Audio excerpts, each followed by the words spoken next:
Welcome to the show, Yousef Baker, Dr. Yousef Baker. Yousef Baker, but it's okay. Baker, sorry, No, it's all good. That's a huge mistake. It's spelled like Baker, so that's the problem. It was a yeah. My mom spelled it strategically when we were getting quote unquote naturalized. So yeah, at everybody's protest, and but she did it anyway. So now I'm stuck with Baker spelled like Baker. That's quite a story, and actually, if it's kind of an interesting biographical note. Sorry. No, it's fine. They just had us pick Christian names out of a book. You literally just pointed to a name and that became your name. So, but I was named after Santa Claus. My mom was Christian, so she was like, "You're born in December. You're getting named after Saint Nick." So that was actually that's how I got my illustrious title. And yet your favorite holiday is Halloween and not Christmas. Yeah, I know. There's no patron saint of Halloween except for Michael Myers. So,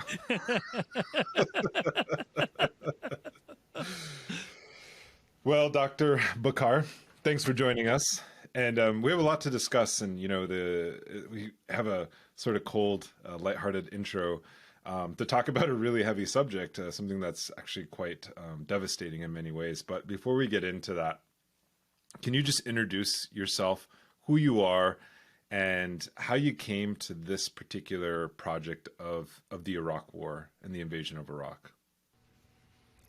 Yeah. Thank you again. Thank you for having me here. I'm a big fan of the podcast, and I'm humbled to be given the space to talk to you all and be in conversation with you. So, my name is Yousef Baker again. I'm professor in international studies of all things at California State University, Long Beach. That's my profession. But in terms of the topic of the war in Iraq or the war on terror more broadly, I feel like I have, I was thinking about this. I've grown up with these two wars that I've come of age in these wars, and I remember, so it was, a lot of my political understanding of the world really matured through initially organizing against the war. So right before the war on terror started, I was working on issues of access to higher education and affirmative action in California, and then the war started. And for me, it was very clear there was a connection between what was happening in the United States and what the United States was attempting to do abroad. And so I started organizing against the war, and my undergrad years were really spent around that and trying to make sense of that and make sense of how do we bring together, as students of color at that point, issues that had to do with campus and campus issues and issues that were very local to Los Angeles and California, to what I was experiencing very palpably as something deeply personal, but then also it felt like it was very connected to what I was doing, which was the war in Iraq. So I'm half Iranian, half Iraqi. My parents are refugees or exiles from Saddam Hussein's Iraq, and so I came to the United States by way of Iran, and then I found myself here, and then and organizing and things like that as a student later on, and so I ended up going to Iraq in 2005, and then I came back later and I applied to graduate school based on my experience in Iraq. So I'm kind of like those neocon kids who went to Iraq and then got graduate degrees talking about their experience in Iraq. I'm like the Iraqi version on the other side. Kinda, Yeah, just not the neocon version. And I came back. I got my PhD in sociology, where I wrote about the Iraq War, and I've been thinking about it ever since. Thinking, researching, writing, teaching about what happened in Iraq, what happened in Afghanistan, what happened throughout the world, so over there, and really how that has shaped the United States itself. So that's my way of how I ended up here in a short version. The article that I first read of yours was Hajis in Indian country, or killing Hajis in Indian country. And I used to teach a class called the U.S. War on Terror back at the University of New Mexico. And in many ways, your article, as well as other Native Studies scholars, have argued that the War on Terror was really just a continuation of the Indian Wars. And there is like these kind of overlaps in metaphor, like people calling hostile territory Indian country. It wasn't just in Iraq; it's pretty much been in every single U.S. War or U.S. engagement or invasion. But also this idea of endless war making, and constantly turning America's empire or America's enemies of empire into Indians itself, because the figure of the Indian becomes the sort of whatever can be made Indian is therefore killable.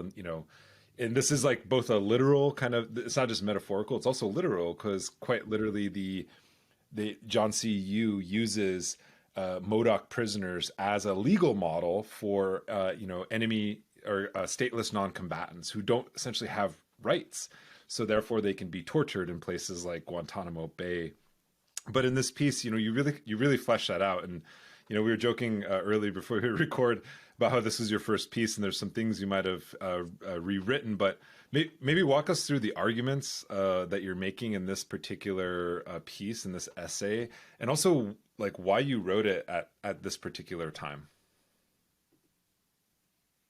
I think the other person to add to is David Kaplan, who will write a book where he looks at counterinsurgency, and he literally talks about, well, how did we forcibly dislocate and move Native peoples, and how do we fight them in the genocide that we waged on them? And he sees that as a good example to emulate in Iraq. And then he says, but I'm saying this in an endearing fashion because I'm actually, I love Native people, and this is out of admiration that I'm comparing their killing now to, the irony just is there, and he doesn't even contend with it, which is part and parcel of kind of liberal racism, where disavowal and deflection is baked right into it. I think for me, the reason why I wrote that, part of, I talked about my resistance to the war since when it was being talked about. And for the longest time, what I found myself doing now in retrospect is, this is what the United States was saying these things about Iraq, was saying these things about Muslims, about Afghanistan. And so myself and other critics and folks on the left were responding by saying, well, no, that's not the picture of Iraq. Let me give you the better picture of Iraq. So you're like trying to correct misinformation and disinformation. But then all of a sudden, the story becomes about Iraq. And then later on, also, once, like, if we skip a couple of years after, when ISIS emerged, again, the critics, or like myself, I was then explaining, well, ISIS doesn't emerge from Islam or Iraq. It was a function of kind of what America was doing. And then again, I was talking about ISIS and about Iraq also. And so I feel like part of the problem that I started noticing was the problem of methodology, that somehow when it came to foreign policy, the debate kind of went like this. First, the U.S. government says country X is somehow bad and needs some kind of intervention of some sort. Step two, everybody, including the critics, start looking at country X, and we start debating, well, do they need intervention? Do they need to be fixed somehow? And then there's an argument of like, well, no, they don't. Yes, they do. And this back and forth. And then third, then it's about, well, who should do the fixing? Should it be them internally reforming? Should it be international organizations, U.S., NATO, Coalition of the Willing? And then lastly, fourth, becomes a question of like, how should they do the fixing? Should it be development schemes? Should it be non-military coercive techniques such as sanctions, or military techniques of different degrees of brutality? That somehow the imperviousness of the U.S. to the scrutiny level that other states was just jarring to me, and it's rooted for me in the unique type of sovereignty that the United States enjoys. That there's two types of sovereignty, it seems to me. There's guaranteed sovereignty and conditional sovereignty. That the former colonial powers, including the US, have guaranteed sovereignty. So to say that their government is illegitimate or their borders are artificial or constructed, or to say that they ought to be subject to interrogations by institutions of global governance would be laughable. Even amongst the liberals or the left, we have a tendency of thinking that that's somehow futile or idealistic. We should care about what we got to be practical in other ways. And everybody else has conditional sovereignty. They got to keep proving that they deserve to be sovereign. And so what I realized at that point is that the United States somehow always is outside of interrogation. And so, I started thinking, what if it's the opposite? What if the problem starts within the United States itself and then it's projected outwards? And so here, for me, this all goes back to the very founding of the United States as a settler colony and what it does to Native peoples in this territory, right? And one of them is the question of sovereignty itself, and then two, how it goes about then doing kind of what it does. That it always talks about the Native population, but it's a projection of its own image onto them that then it deals with. So if we were to take this on, if it's okay, I would like to re-narrativize the war in Iraq, to kind of re-understand it. And for me, the war in Iraq doesn't have anything to do with Iraq. Iraq is not a place that is considered when the Americans are talking about Iraq. There's two Iraqs. There's the Iraq that exists where people live there and do mundane everyday things. And then there's the Iraq in the American imaginary that is just that. It's a fantasy and it's an imaginary. So for me, the war in Iraq really has its roots in the beginning of neoliberalism in the United States in the late 1970s. And here, the roots of it go to the chairmanship of Paul Volcker's tenure of the Federal Reserve, when Volcker's aggressive war on inflationary pressures in the U.S. simultaneously attacked America's working class and what Vijay Prashad talks about as the Third World Project that was happening globally. In the U.S., it marked the end of Keynesian welfare capitalism that created a space for upliftment specifically for the white working class and European immigrants, especially Eastern Europeans, who were being welcomed into whiteness as a racial category.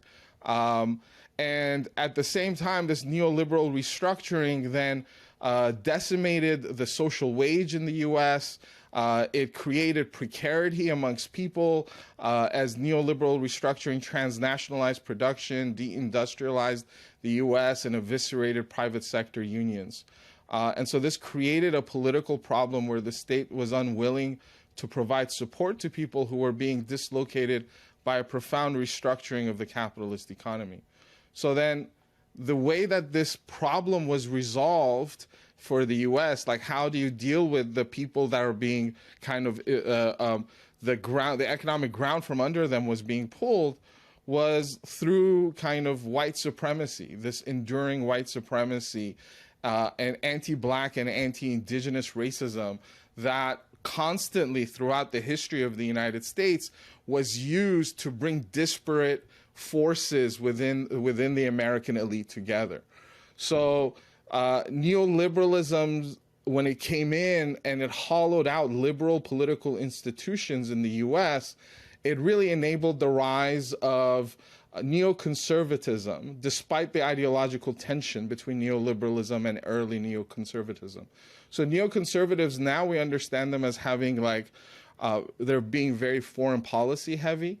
But at the time when they're first kind of emerging, it was racial resentment that animated their critique. Many, again, were Eastern European Jewish thinkers who, at the time when the category of whiteness was expanding, these folks, these intellectuals, sought to advance their inclusion into whiteness by contrasting themselves with Black folks, with Native folks. And, you know, you get all of this stuff about the pathologizing of Black families and stuff like that out of this initial kind of move by neocons. And intellectually, this was couched in their disdain for the new left at the time. And neocons then became known later on for their anti-Soviet Cold War policies, which again was laced with a racialized worldview as they decried anti-colonial movements. And at another strand at the time was what becomes known as the paleoconservatives, who don't like neocons because they believe the neocons are liberals in disguise. They criticize neoconservatives for opposing communism based on liberal democratic rhetoric of universal values and so-called human rights, as opposed to American values and quotes and institutions and kind of an ethnic racial composition. So initially, the Reagan administration was able to bring these two together through kind of a policy of fusionism that welded these disparate forces together through kind of an anti-communist rhetoric and anti-Cold War rhetoric, and at the same time that the material wages of whiteness was diminished, you had kind of the moral panics around crime, social disorder, that was all being kind of dealt with through culture war politics, right? English-only legislations, PBS, National Endowment for the Arts, like these were the ways in which the state mystified and obfuscated economic conditions of precarity while stoking racial anxieties. And so these racial anxieties were channels that were already built within the American psyche, built around racism against Native people, around racism against Black folks. So these were already there, that they were just kind of shoveling deeper into. Just to add a little bit of context to that too, like during this time period, you have the formation of these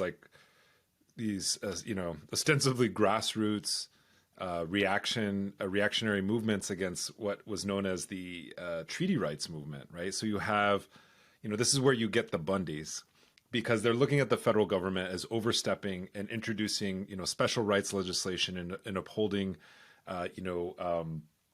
native rights in terms of these, these large land-based tribes in the West who are preventing, small farmers, this kind of rhetoric, these small farmers, these small ranchers from accessing, huge swaths of land for ranching, for, speculation, for mining, et cetera. And so it's also, part of this rhetoric at this time period, because there's an attack on what is seen as like, the special rights that Native people particularly hold when it comes to possessing the resources of this country. And I just wanted to interject that because I think it's important to contextualize a little bit. And Reagan, brings together those movements, but it's really in the 90s where you kind of see the melding of, these reactionary forces. You have the Native movement, or what was left of like the Native anti-imperialist movement, lost a lot of wind in its sails with the collapse of the Soviet Union at the United Nations. They didn't have a counterbalance to the United States anymore, which is very much similar to a lot of, countries who are non-aligned or in the global South. And just a kind of point of clarification too, because I think it's interesting. The Native movement had, they saw at one point in time, for better or worse, perhaps worse, I don't know.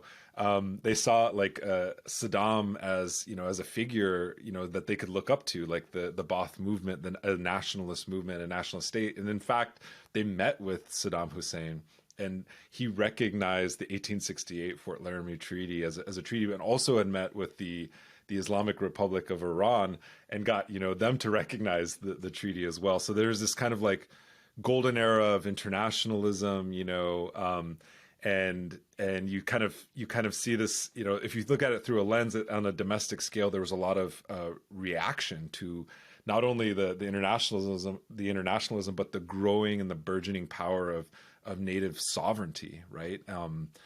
So anyways, I just wanted to add a little bit of context because these are, I think, great points, and the fact that they like the way that Saddam positioned himself in this way, it's not very like he does the same thing with Palestinians. He does the same thing with kind of anti-colonial movements around the world, right? That Saddam plays this funny way of using kind of the co-opting anti-colonial slogans, anti-colonial movements to himself to defer the dreams of anti-colonialism and to stunt them within Iraq, at least.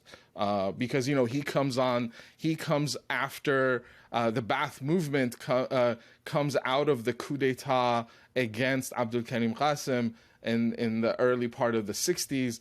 Qasim is part of that original kind of construction of the third world, the third world aspirations and things like that. And so like there is this like anti-colonialism that by the late 70s, 80s is still there, and it's attempting to push. I mean, you have all of what's happening in Latin America, so that the Reagan administration comes in and the neocons get their start where Reagan just like, here, you could have Central America to play around with.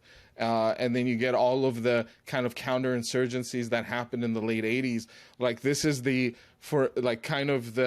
last bits of this third world moment that we were feeling, I think, in the mid 20th century. So I absolutely, I think that's part of the story. Yousef, can I ask you? I was curious about. I appreciated your kind of like the kind of trajectory you drew around the kind of neocon movement. I mean, I always like to bring up the fact there is scientifically provable the existence of a Trotsky Eye to neocon pipeline. The most famous of which is the "Glad You're Dead" Christopher Hitchens, and also who else? The other guy who runs the insane that center, David Horowitz. I think he was a Trotsky Eye too. So that's we're done making fun of Trotskyites, but I also wanted to kind of pull back and say that like I didn't actually think of this in this conversation. This wasn't my initial planning around this. I thought at the beginning we would kind of do a kind of timeline walkthrough, but I'm beginning to realize now is that what both of you have in common is a relationship to a genocidal imperial project, right? That like it's fair to say that like the policies that the United States pursued, not just through its war, but in the preceding decade through like siege warfare that we call sanctions as a euphemism. But this is actual genocide, right? The goal was genocide, and they did it militarily, and like and there's like all those sort of aspects. And I realize now that, of course, your article "Killing Hajis in Indian Country" kind of speaks to this too. Is that the relationship between like the shared relationship that Iraqis have with indigenous people in the so-called U.S. And I mean, I wanted to also sort of pull it back a little bit more and say that, maybe you can kind of situate for us the location of the U.S. empire's insistence on like obsession with Iraq, because like you're right about the neocons. The neocons are hyperfixated on obviously all of Israel's neighbors to such a way that poised any kind of threat. And so they were like, and they all sort of like took turns going through them. So Syria is one of their targets. Nasser under Egypt was one of their targets earlier. And so Iraq was an interesting example, because think about it. What happens in 1979 before the neocons get into the White House? Like, what makes them lose their mind? A little thing called the Islamic Revolution in Iran, or the Iranian Revolution, and the emergence of the Islamic Republic. So like, I have a feeling that there is this real, is it that the US has been panicking for 40 years or so, 44 now, since the Iranian Revolution at the very least, in terms of we've lost our ability to control the region fully, completely? And because I feel that with like notable exceptions in the 70s, like all that was really left is Syria. I guess Egypt too. Egypt kind of caved. I guess Egypt left and recognized Israel in 82, right? So like there was just Egypt and Syria. But in terms of like I feel like 1979 messed up the entire plans of the U.S. empire. And I can't help but feel that Iraq was one of the sort of secondary but necessary steps on the way to Tehran, right? For these neocons, at least.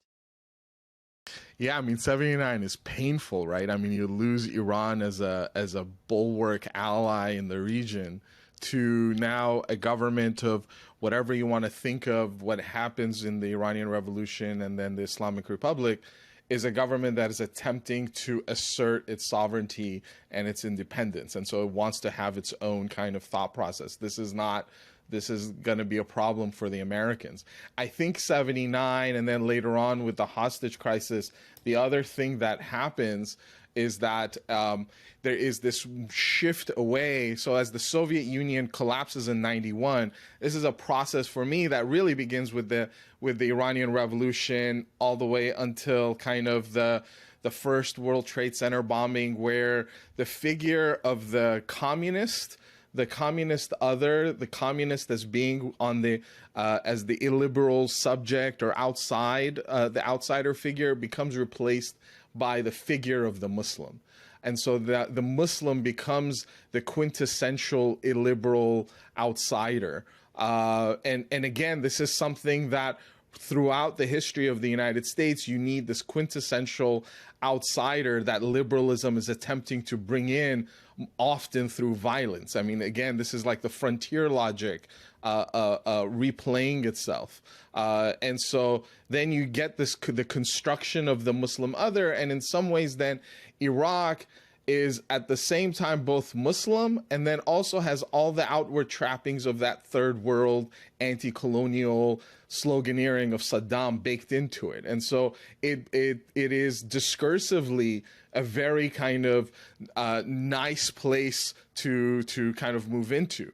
And this anti-Muslim sentiment is very important for me, structurally speaking, because I think by as neoliberalism moves forward, what it does is that it creates a crisis of political legitimacy in the United States, because as the social wage is eviscerated, people ask the question of like, well, what is the state good for? What do? You don't provide me any social services, so what do I come to you for? And it's at that moment that you need the outside, because then the amorphous Muslim with the propensity for jihad that lurks everywhere, with the figure of Saddam Hussein as this boogeyman holding his rifle and people cheering on the bottom, gives you this sort of civilizational superiority for America to say like, well, we are here to protect you, all of you, from all of these outsiders, all of these people who are outside of civilization itself. So then what you get is, instead of this material wages of whiteness, you get this affective wages of whiteness, this affective wages of civilizational superiority, of being God's chosen people in an increasingly callous and dangerous world, no longer because of the Soviet Union, but now because of this kind of global Muslim menace of terrorism and jihad versus McWorld and all of that conversation that is coming up at the time. So George Bush in 2003 in his State of the Union says, we go forward, quote, we go forward with confidence because this call of history has come to the right country. The liberty we prize is not America's gift to the world. It is God's gift to humanity.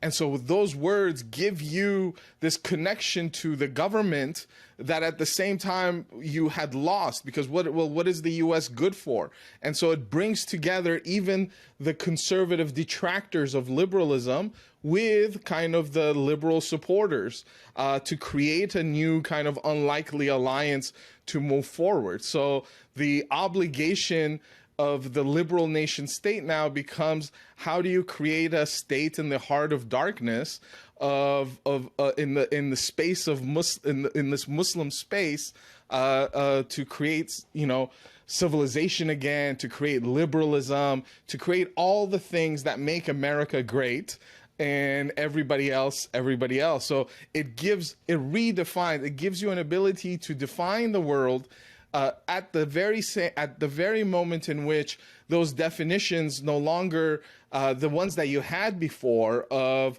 communism and whatever, the U.S. and the free world, just no longer made any sense. And so it gave warriors without a cause again. And what I'm arguing here is that anti-Muslim racism doesn't come out of nowhere. It's already coming through the channels built through the anti-Black and anti-Native racism that existed. And then the way that anti-Muslim racism operates in Iraq then comes back to the United States too.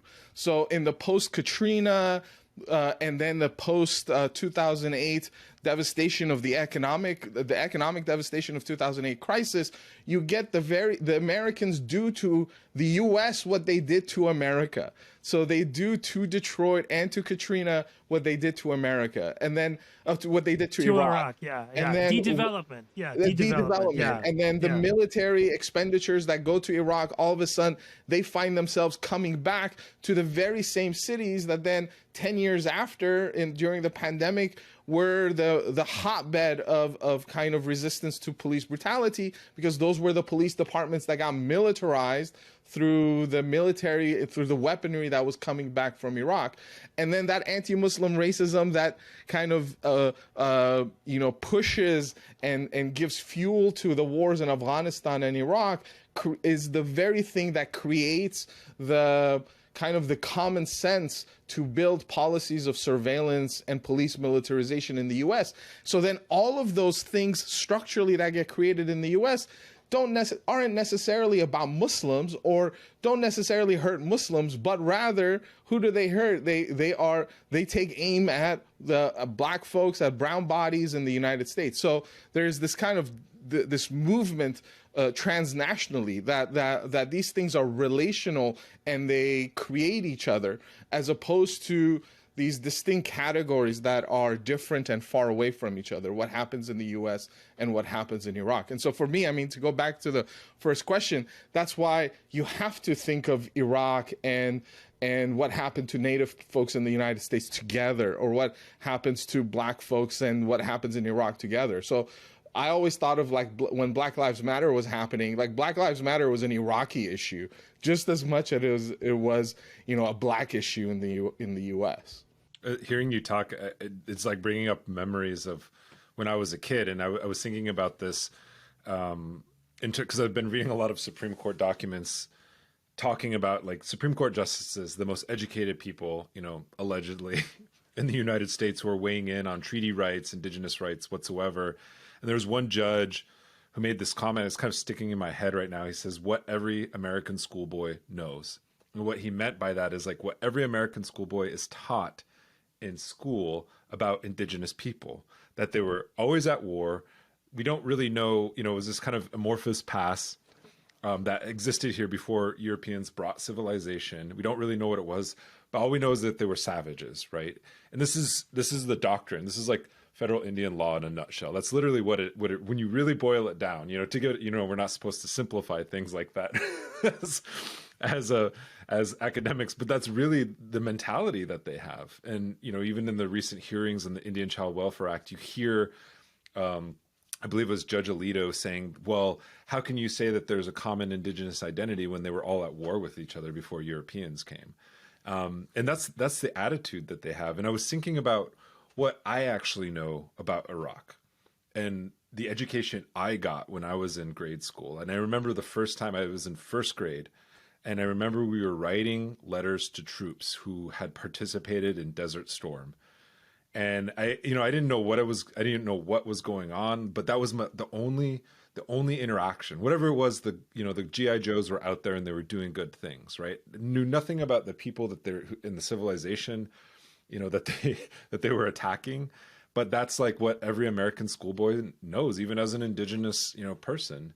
And I was thinking about maybe we could, because, a decade later, I remember when, that's how I became politicized. It was around the invasion of Iraq and, and even Afghanistan, the war on terror. And I was in school when that happened too. And I remember thinking to myself, I didn't make the connections about being an indigenous person, to Iraq at that particular time. Later, it made sense to me. But I was wondering maybe if you could walk us through, the first invasion, like the Operation Desert Storm, and what sort of because you're talking about in a lot of your writing, you're not really centering Iraqi Voices here. You're centering. This is the story of what America is telling itself, right? This is how it's constructing itself as the new kind of hegemon in the world. You have the declining Soviet Union. America's on the rise. In many ways, this is like the preemptive strike, right? To say that the United States can act unilaterally now because it's operating in a world where it is the sole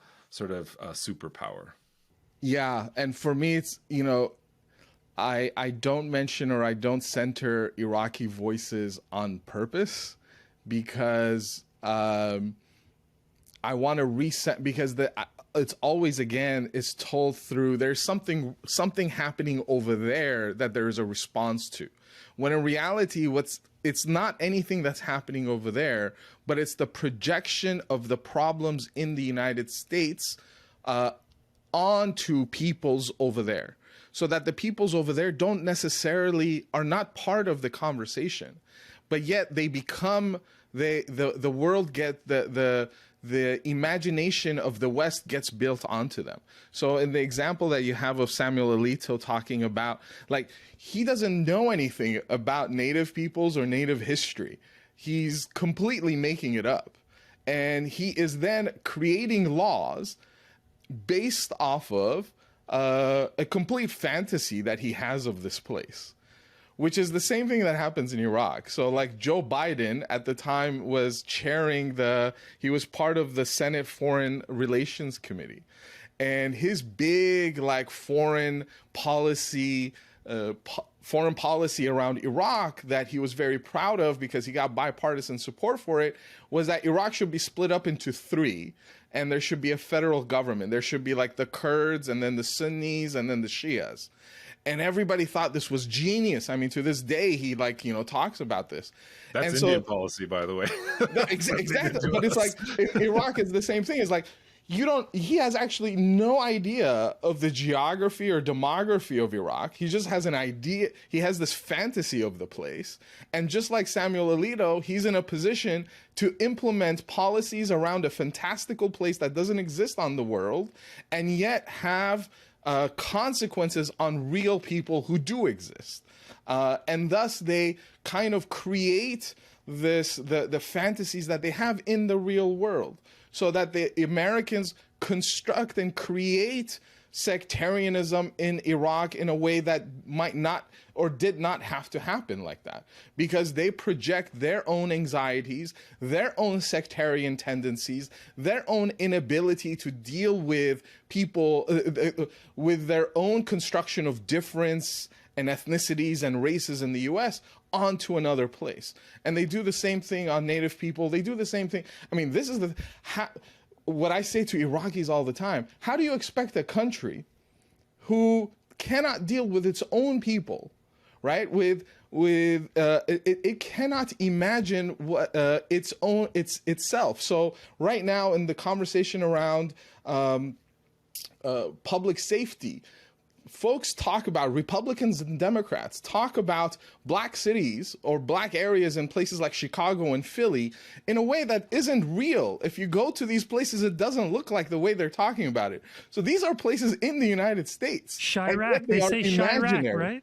What? Yeah, they use Chirac as the metaphor. Like, yeah, it's... And so like the fantasy over there comes back over here. I mean, it's how do you expect these people who cannot have empathy or understanding of a realistic sociological or whatever you want to call it understanding of their own backyard, of places that they call this is our country, and how do you expect them to think of Iraq in somehow an accurate or profound way? They cannot do that. I mean, that's intrinsic to the very makeup of the country, that unless you have a qualitative shift, that unless you're able to dislodge disavowal and deflection from the very being of liberalism, but then again, it's a defining feature of liberalism, you can't get beyond it.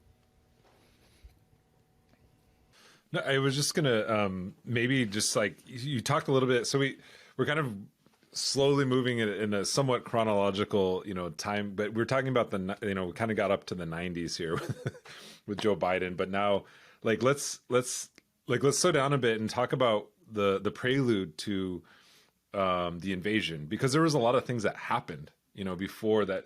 Bush was really priming, Cheney was out there, they're priming the country. The media was just running wild with these narratives. And I remember looking back on it, 20 years ago, it seems silly today. It seems silly for many reasons. One, I think the most profane thing about it is that you have George W. Bush, who's been completely rehabilitated. He's almost like as if he's like a Democratic icon now. The photograph of him with Michelle Obama and this kind of characterization of him as this kind of sweet old man in retirement who's just painting painting pictures of things, but it's completely removed from the devastation and the violence, like the genocidal violence that was waged on an entire population. I think it's important to think about how do you prep a country? How do you prep a country to be psychologically ready for that kind of violence? And I think that, as I think you all were talking about, this war was at least a decade and a half in the making. So you have 1991, and I think what gets forgotten is what America did in Iraq in a short span in the first Gulf War. Did more damage to Iraq than the 8-year war that it fought with Iran when it comes to infrastructure.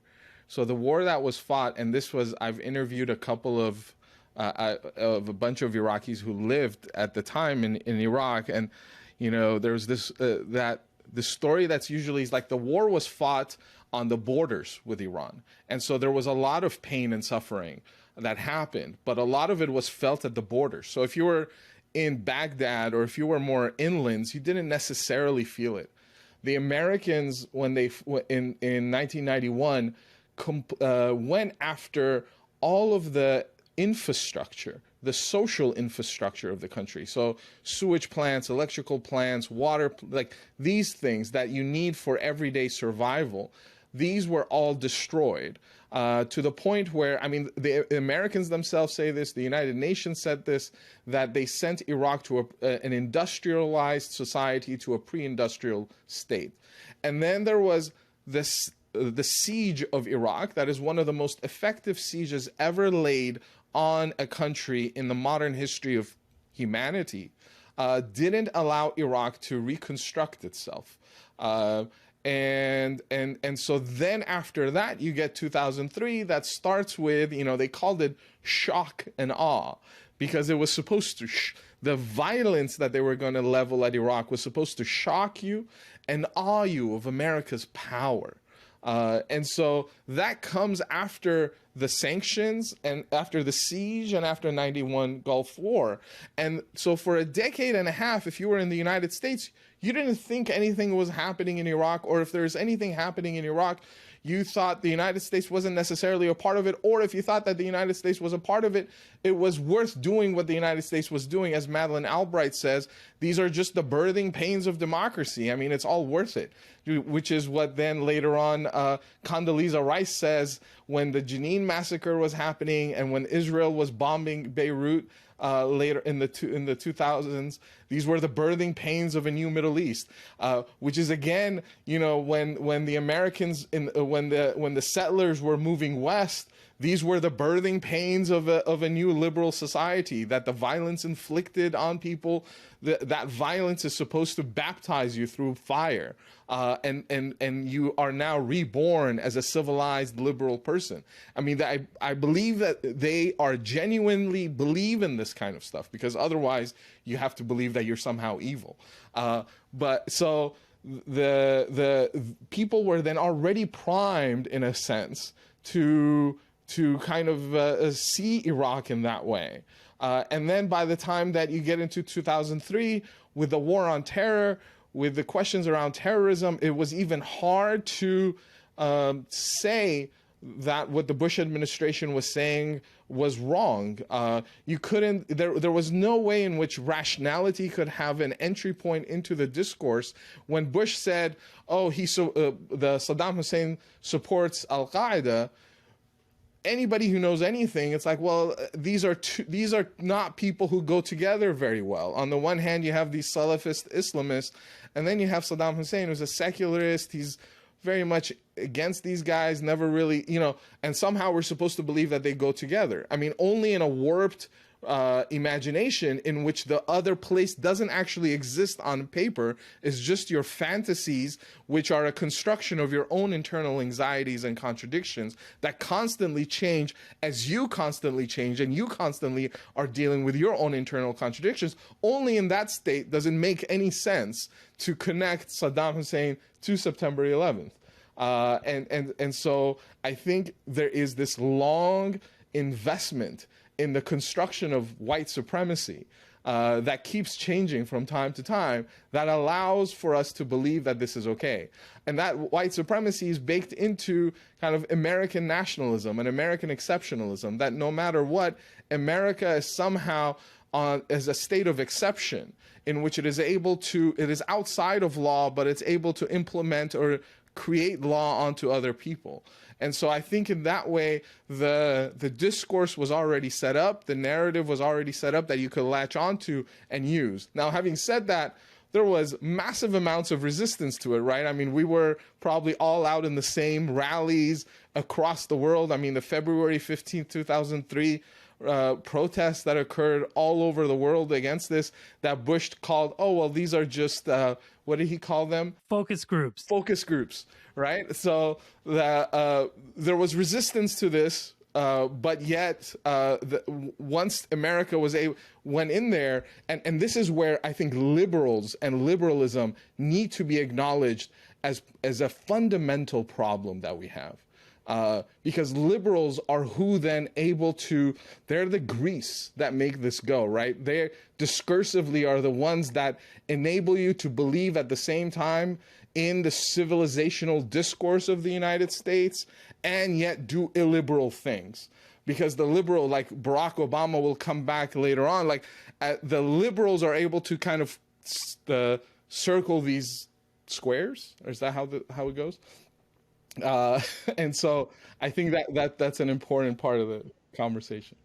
No, I like that this is going. The more I listen to you two kind of interact, I'm realizing now that like the technology that the US has developed in dealing with its enemies, which is to say like billions of people across the world, and how its goal ultimately is the constant. I mean, this is what capitalism does. Whenever it has a crisis, it expands. Right, it expands its boundaries, and so the conquest of Turtle Island was obviously part of that crisis too. Of that, this is a continuing machine, and that machine evolves technologically over time. And so this overlap between the technologies of like genocidal warfare, yes, and like the destruction of civil and like starvation. The story of Iraq too is also very, very crazy. I mean, two sort of sides of this. On the one hand, think about the role that Saddam played in all this. Saddam, when he was, think the difference between 91 and 80. In 80, he invades Iran, breaks the sovereignty of Iran, but he's on our side. So what happens? They get behind him, they help him, they sell him all kinds of weapons, Europeans, Americans, probably Canadians too. He was the darling. The Gulf, oh my God, the Gulf helped finance Saddam against Iran. It was the first test of the Iranian Revolution / Islamic Republic. When he was doing that for 8 years, it was totally fine. And in fact, he spent most of the war on the back foot because even though that the losses were massive on the Iranian side, they were kind of exhaustive in their attacks and it was working. And it was only until he used chemical weapons supplied to him by Europeans that the war finally stopped. And that because the ultimate goal, I mean, they say this about Khomeini is that, oh yes, Saddam sued for peace after 2 years, but Saddam Hussein was not going to stop, right? Saddam Hussein was not the kind of person who was ever going to stop doing what Saddam Hussein does. But that was when he was serving U.S. interests. He then turns around in 1990, I think, and invades Kuwait and does the same thing that he did to Iran, but to a U.S. ally and to a key oil hub of first British and then American sort of oil hegemony and petrodollar. So that was the no-no. So the instant, what's the crazy story of Iraq is that you have this almost kind of Greek tragedy, like heel turn, to mix my metaphors between Greek tragedy and pro wrestling, excuse me. Like it's a heel turn. That's a better one. That's more suited to my brain now. Yes, it's amazing heel turn. And in fact, wrestling is part of this because I remember watching in 91, there was a huge wrestling arc. Yeah, there was a huge wrestling arc, right? With what's his name? Sergeant Slaughter. And Sergeant Slaughter.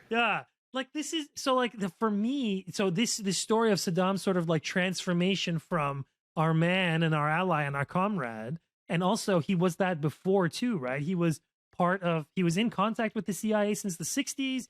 He was one of the people that assassinated or helped overthrow Qasem and like begin. So like this is part of the crazy thing about American foreign policy. You can be their ally, but the moment you cross their red lines, they will turn on you and spend the next 35 years basically since 1989 or 1991, like destroying the country and and it's dividing it up, right? Like that plan that Joe Biden had. We laugh at it now, but since 1991, part of Iraq has been dominated by U.S. military. They call it the KRG, but it's in fact military because that KRG's security is guaranteed by the U.S. military, right? So like the U.S. military is the guarantor of security of just the so-called Kurdish regional government, right? Regional, right? It's Erbil is the capital, and this also happens to be the oil hub or one of the big oil hubs. So like it's the carving up of the Middle East, and this is what we talked about earlier in terms of the same sort of strategy of breaking up indigenous homelands and carving them up into these foreign geographic entities that serve your interests first, right? That serve your image of those people first, right? So the way you imagine Iraqis is a bunch of like infighting sectarians who just hate each other for who they are. So here you go. Enjoy your sectarian state, you Iraqis. I mean, so that's part of this transformation. It's so crazy and so sickening about U.S. empire, like the famous handshake, Donald Rumsfeld shaking Saddam's hand, and then Donald Rumsfeld also signing a picture of Baghdad. Like those two images are like in conquest, right? These guys.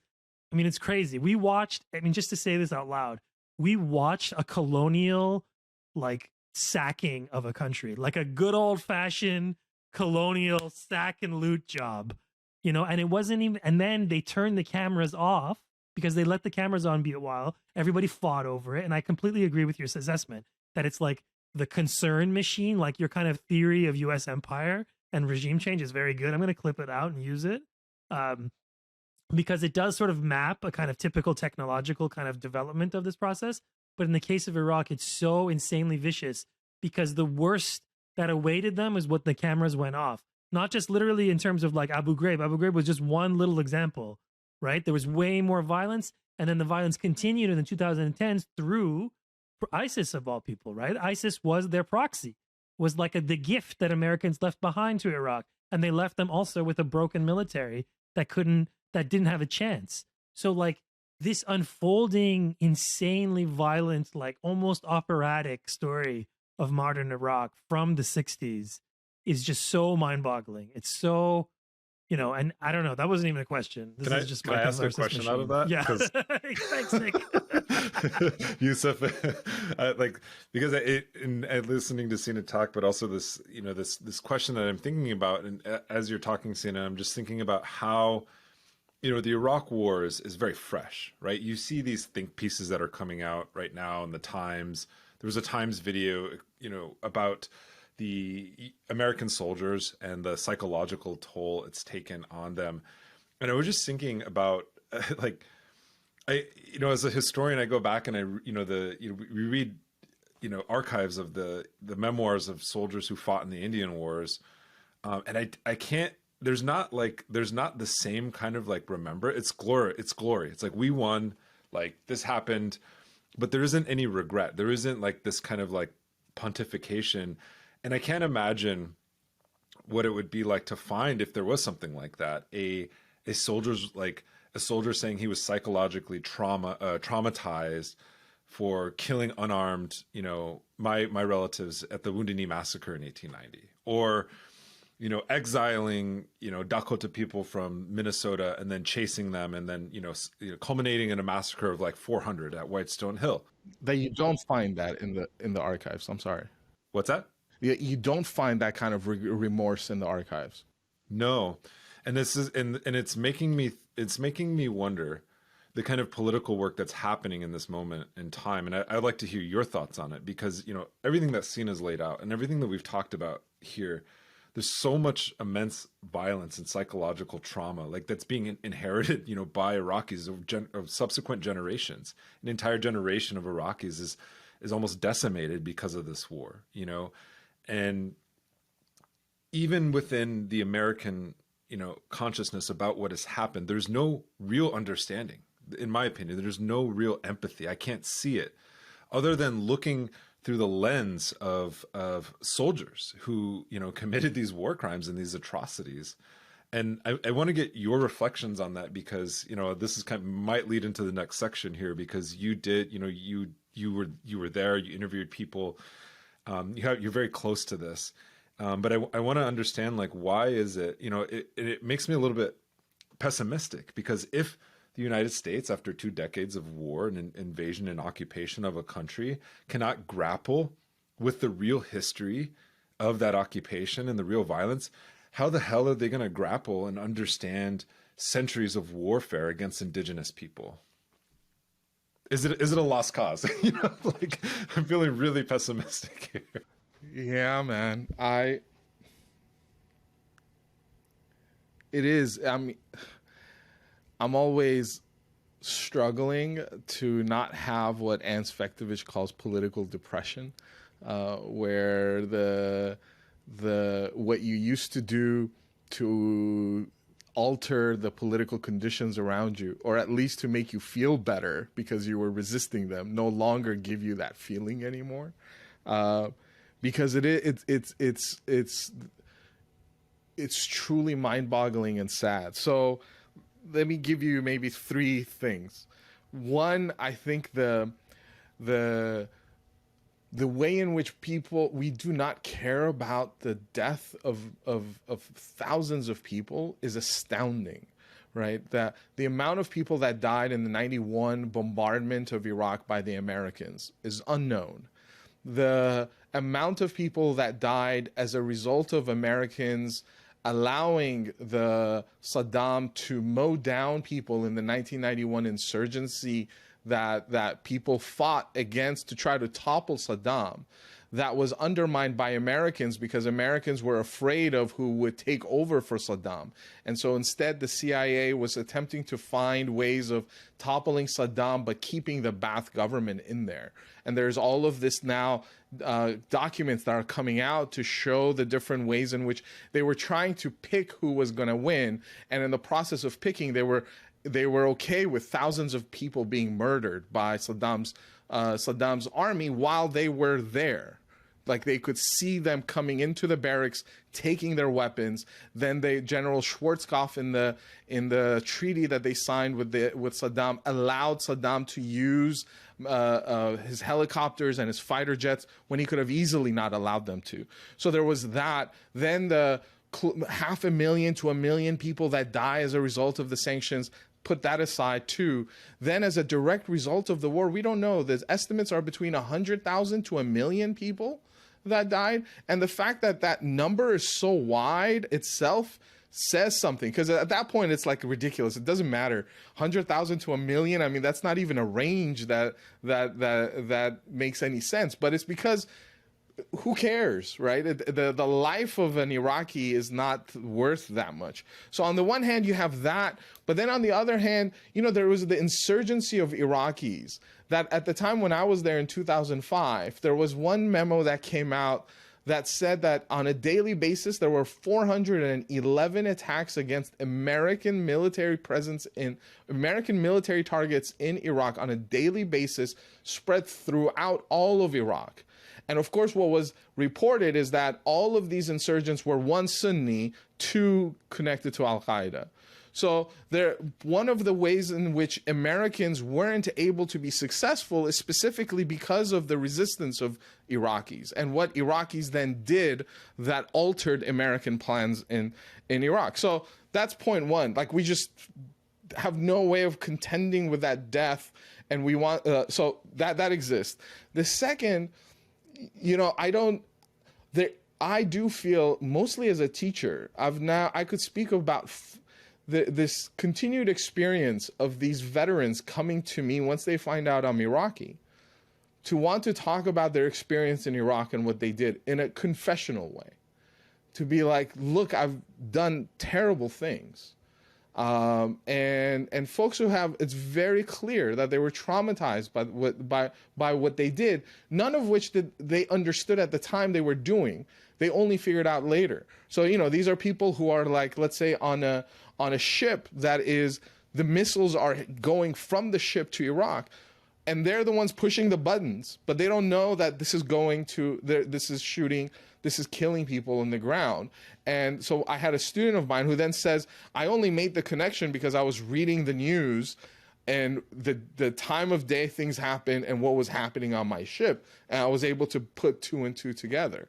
Or soldiers who were being trained in counterinsurgency operations in spaces owned and operated by Blackwater at the time in the U.S., in which I had a student who was told him and his friend who's he was a brown dude, and his friend who's black were made to dress up as Arabs so that more advanced senior military SEALs who are training could train on them as insurgency. So they're like having to take the positionality of an Iraqi in a training setting where they're going to be shot down by counterinsurgency folks who are Americans in training.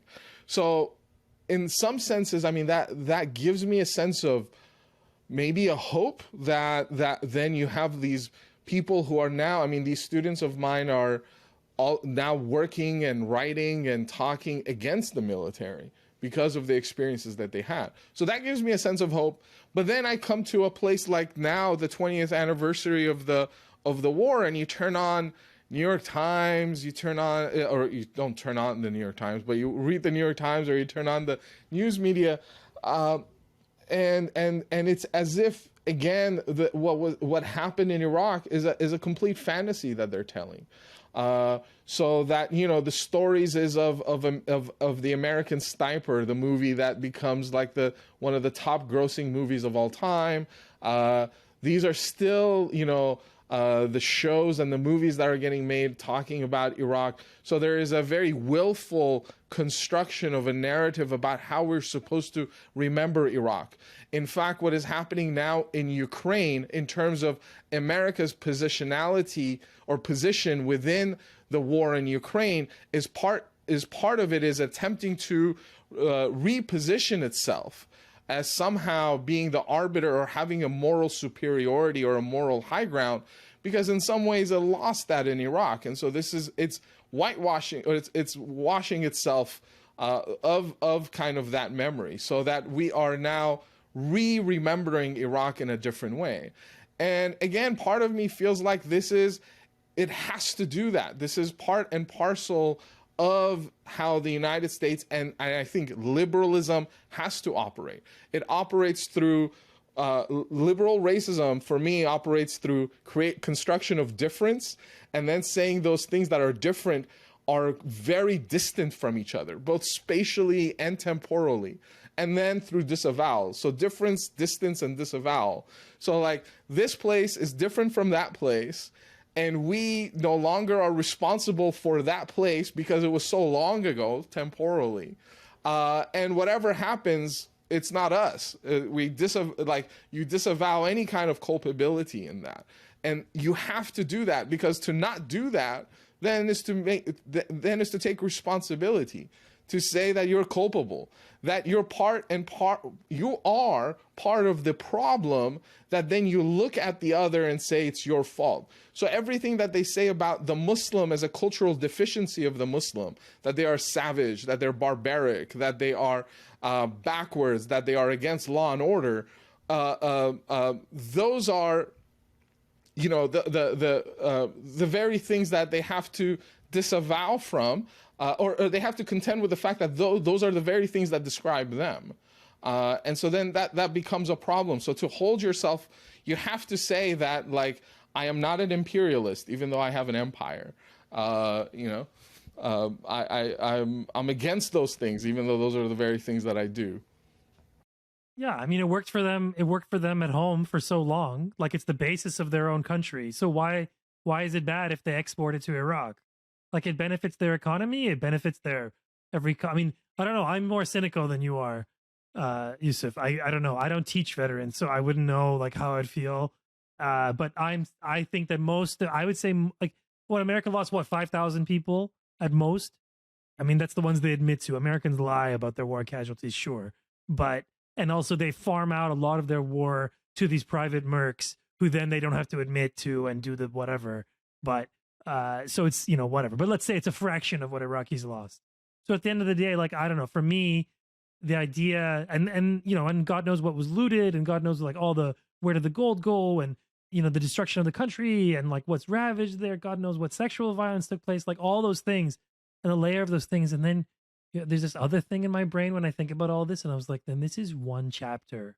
And this is like one war of like a violent military empire called the United States that's been unfolding for like 300 years, like on like using these tactics, using this like philosophy of the world, this kind of machinery of racialization, of, like seeing everywhere as you like think about it the in way, like your essay was on the killing of Hajis, but in Indian country, but then it's also imagining themselves as the cowboy or the sheriff and how there's an entire wing of their cultural production of their culture industry, a massive wing to the tune of $1 billion probably every year, more billions, of like fetishizing this thing called like a cowboy or a Western or a sheriff, right? Called the Western, right? Like there's so like all these operations are taking place and Iraq is like one of their projects, like the CIA calls their things the family jewels, like all their accomplishments. And this is like one of the family jewels of like the US empire and the military too. Like even when we talk about like the war in Iraq, we're talking about like a 6-month buildup or like a 1-year cultural buildup and like a 6-month like military buildup. And then there was like a 3-week to like 6-week skirmish with like the remnants of the Iraqi military that they had already destroyed in 91 and like starved for 10 years, 12 years. And then there's a military occupation that goes on for 10 years, right? Supposedly until they take out the majority of the forces. And then it's given over to the gift that America leaves behind, which is called Daesh, right? ISIS. And that was then contended. Like, this is like, I don't know. I just, the amount of violence, as we said, and the project of the Iraq is so insane. And the goal, obviously, was to create a ring of countries all around their precious little Zionist entity that were weak and destroyed and in rubble and couldn't pose a threat. And they've accomplished that in Libya. They accomplished that in Syria. They accomplished that before Iraq in Lebanon, right? So like this is the Iraq, what we call the Iraq War, like the 2003 invasion and colonization of Iraq, right? Which is a better way to describe it, I feel. I'm like passionate about this. Like that is one of the kind of like, one of the major sort of like initiatives of a 45-year long violent conquest process that in some ways kicks off with the Iraqi invasion of Iran. Like it's crazy to think that like the main character of like the American neocon project in Iraq, or like one of the main characters, is Saddam fucking Hussein. Like from the beginning of his like ascension, like to the day his head popped off on that gallows, like a little dandelion burning hell Saddam. Like it's like that's like the strange character who exists in all of this, who goes from like ally and like chum to like bête noire and the guy who's holding those hostages in 91, and then and then in the end how he's caught by this team of whatever and he's paraded out, right? I mean, I'm sure that had historical sort of like echo for you, Nick. I'm sure like that scene of conquest of like, oh, we got your big guy. Yeah, there's like the public execution and like the humiliation too, and that's part of it. It's not, I think say what you will about Saddam Hussein, but it was supposed to be a public humiliation of of a country. It wasn't just a leader. Not to I'm not here to like defend or anything, but it's exactly it has its roots in a very kind of violent sort of history. And even the act of hanging, right?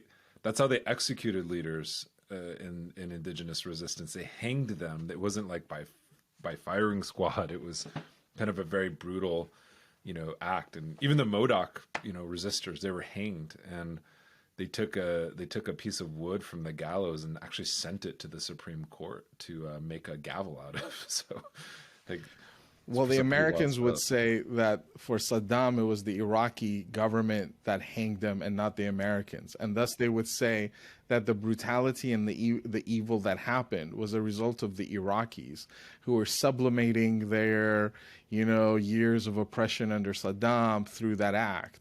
And if it was up to the Americans, that the Americans were attempting to build law and order through through the trial of Saddam Hussein, and so to the it's this constant insistence that what goes wrong in Iraq is a sign of the deficiency of Iraqis and of their backwardness. And so then, by the time Barack Obama comes, it's like, hey, we might have made mistakes, but we had great intentions.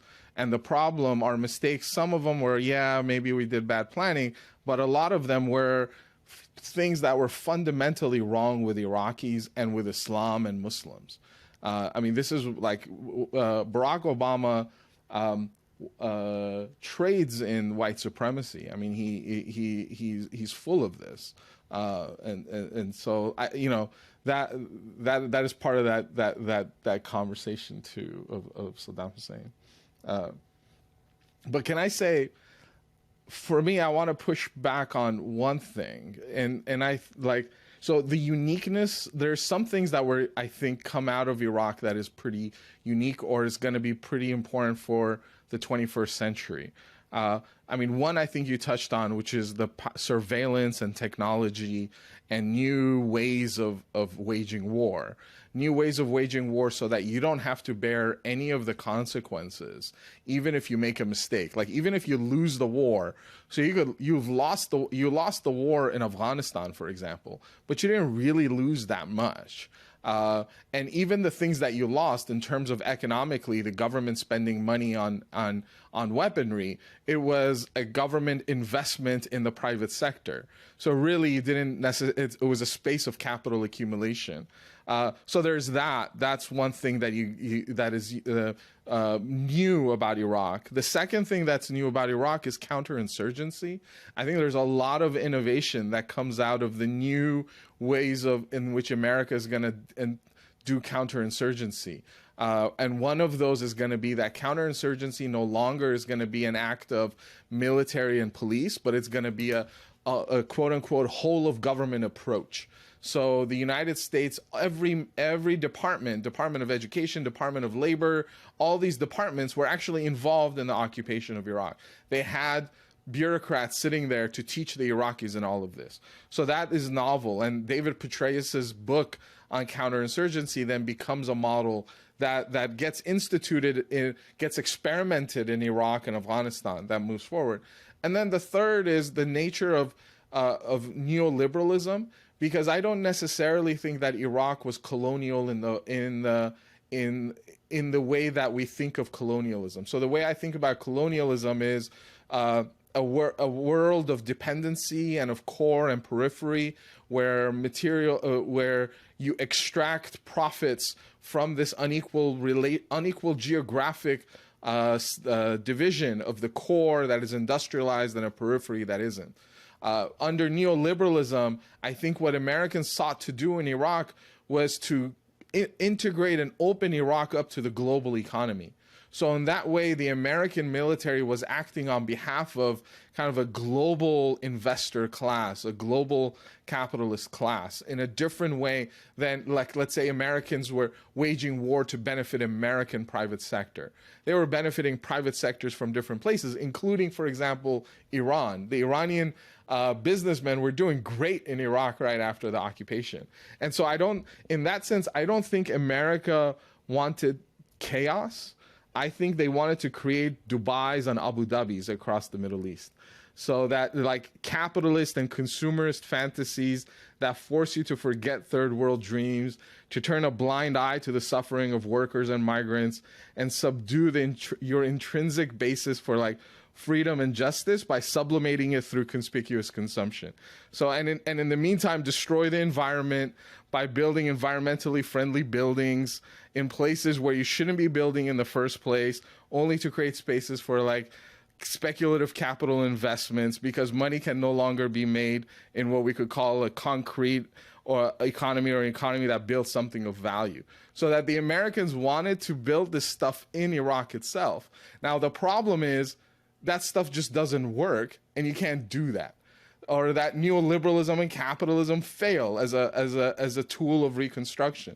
So they go into Iraq literally to experiment. They're experimenting with the lives of millions of people, where they just think like, oh, if you give them a little bit of this and you sprinkle a little bit of the private sector and this, you get all of a sudden Dubai and Abu Dhabi.